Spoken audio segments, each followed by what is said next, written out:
So what is a guardianship? A guardianship is when somebody has lost mental capacity and a court has determined that somebody else needs to make decisions for them and that person needs to be no longer allowed to make decisions. Now, guardianships run in two ways. There's a guardianship of the estate, which is the guardianship of the property, and there's a guardianship of the person, which is guardianship making health decisions, care, custody, and control. Now, a lot of times the same person has both of those positions, but sometimes one person is health and one person is money.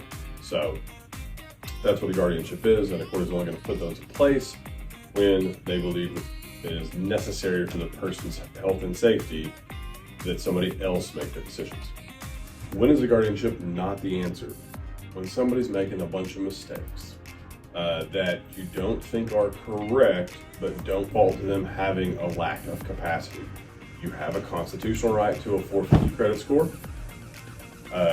You have a constitutional right to make bad decisions.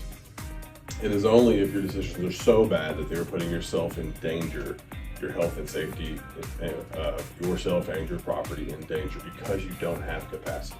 If you have capacity and you just want to make a bad decision, you can't get a guardianship.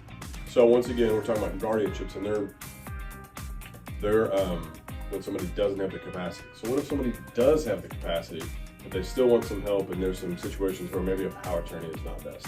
There's this little nugget called a conservatorship that not a lot of people use, but it's really useful, and we'll talk about that later.